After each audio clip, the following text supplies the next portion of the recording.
Vamos a hablar hoy de la que seguramente es la pandemia más devastadora de la historia moderna. Un virus que hace poco más de un siglo cambió el mundo por completo. Pero ojo, porque esta historia tiene un giro que muchos no conocen, y todo empieza con su nombre.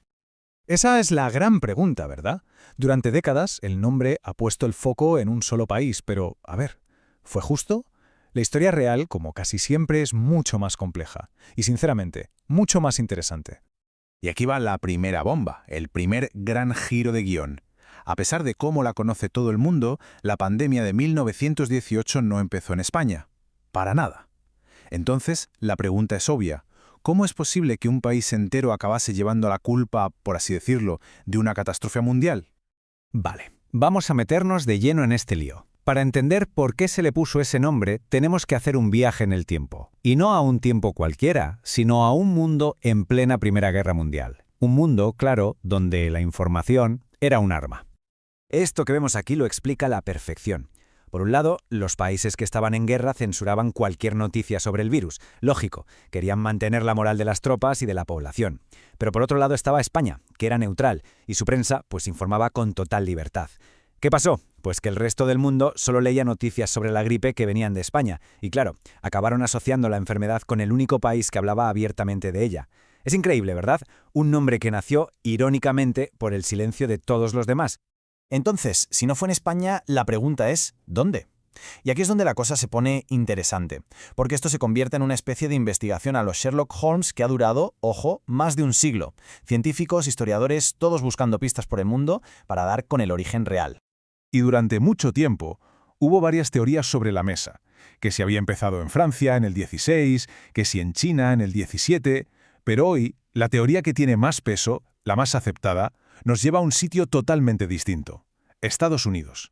Y el lugar concreto que señalan casi todos los estudios es este, una base militar en Kansas, Fort Riley. La fecha, 4 de marzo de 1918. Pensemos que desde ahí miles y miles de soldados estadounidenses estaban siendo enviados a Europa para luchar en la guerra. Y sin que nadie lo supiera, se convirtieron en el vehículo perfecto para que el virus se extendiera por todo el planeta. Vale, ya tenemos el cómo se extendió y el porqué de su nombre engañoso. Pero, ¿y el virus en sí? ¿Qué era exactamente? ¿Qué lo hacía tan letal? Vamos a conocer ahora al verdadero protagonista, o más bien antagonista, de esta historia. Su nombre científico es influenza A, subtipo H1N1. Un nombre muy técnico, sí, pero que esconde un asesido microscópico con una característica que lo hacía especialmente aterrador y muy poco común. Y aquí está la clave de por qué fue tan terrible. Y es algo que va contra toda lógica. A ver, la gripe normal suele afectar más a niños y a personas mayores, ¿verdad? Pues esta era todo lo contrario. Se cebaba precisamente con los más fuertes, con adultos jóvenes, sanos, gente de entre 20 y 40 años. Atacaba a la generación que estaba en su mejor momento, y lo que hacía era una cosa terrible. Volvía su propio sistema inmunitario contra ellos. Al principio los síntomas parecían los de una gripe normal y corriente, pero la cosa se complicaba y muy rápido. Fiebres altísimas, un cansancio corporal extremo y en los casos más graves se llegaba a una hemorragia pulmonar aguda. Algo tan brutal que podía matar a una persona completamente sana en cuestión de días, o a veces incluso en horas. Ahora, intentemos imaginar a este virus tan agresivo expandiéndose por el mundo de 1918. Un mundo que no tenía las herramientas médicas que hoy nos parecen de lo más normal. Estaban, para que nos hagamos una idea, totalmente indefensos. Este número lo dice absolutamente todo. Cero. Cero antibióticos disponibles en 1918. Esta cifra, tan simple y tan rotunda, es la clave para entender la magnitud de la catástrofe que se vino encima.